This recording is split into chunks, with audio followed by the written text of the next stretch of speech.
Hello, everyone. No, I'm not English. I'm Ken. In fact, I'm mostly French. But I do want to say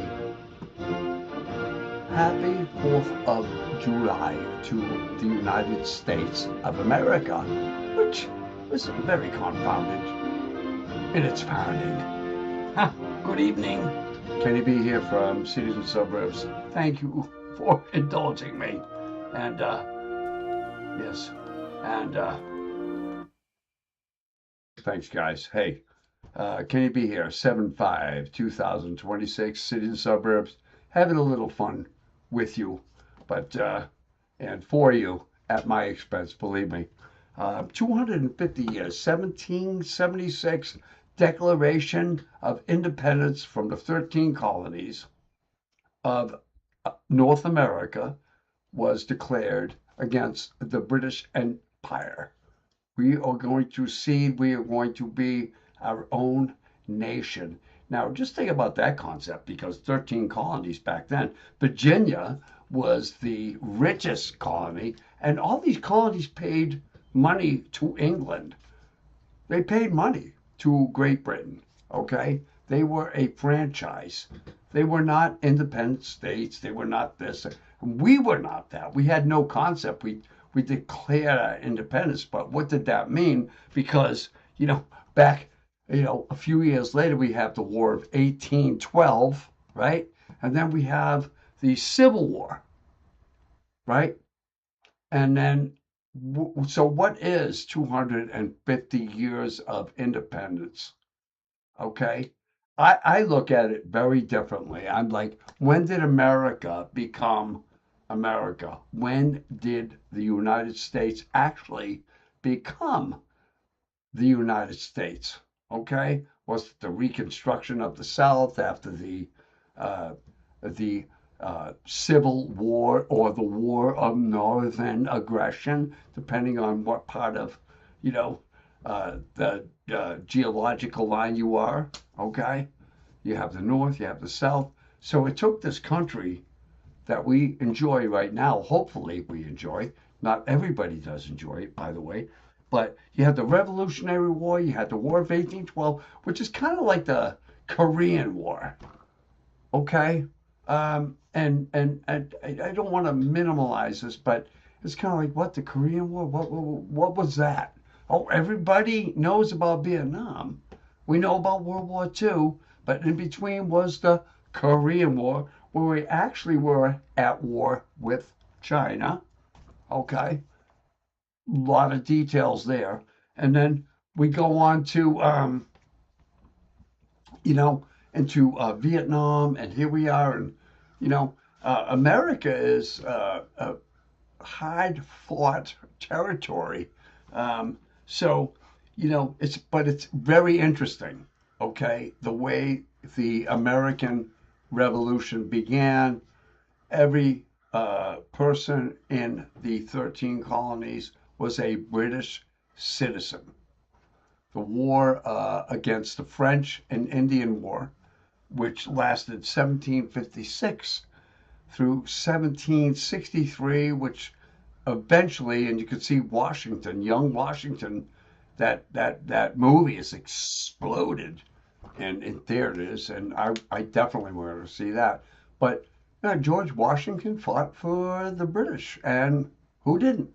There were 1.5 million British people in the Americas, okay, compared to 75,000 French, who were mostly fur traders and things like that.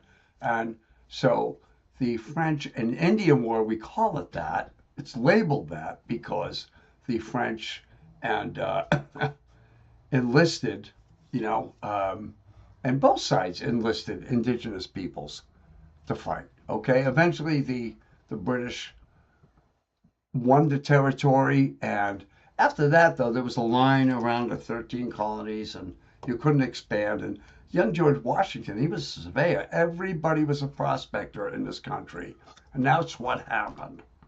That is what happened.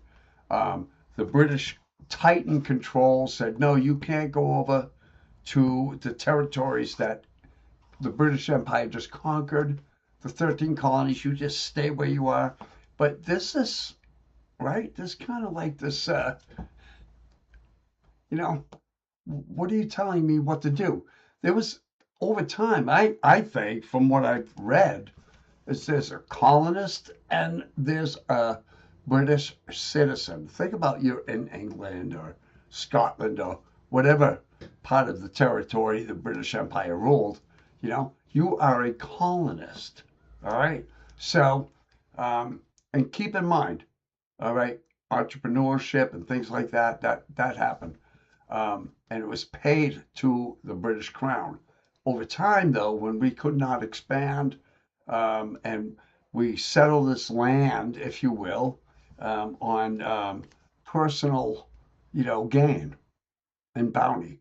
And now you have the Crown saying no. So we occupy Boston, they occupy New York. Before you know it's Lexington and Concord, and before you know it, there's citizens, supposedly British subjects that were not born in Great Britain. They were born here in the Americas.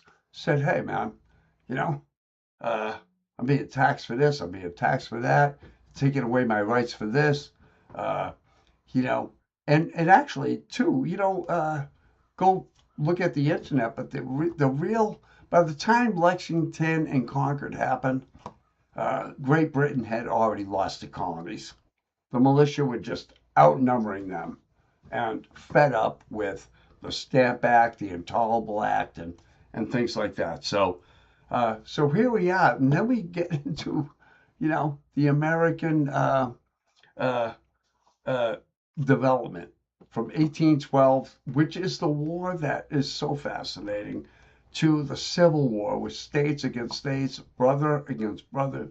And so if you think about, the 4th of July, and we love the hot dogs and the hamburgers and things like that, you really have to go back and look at the actual timetable to how this country became, well, you watching me right now, okay?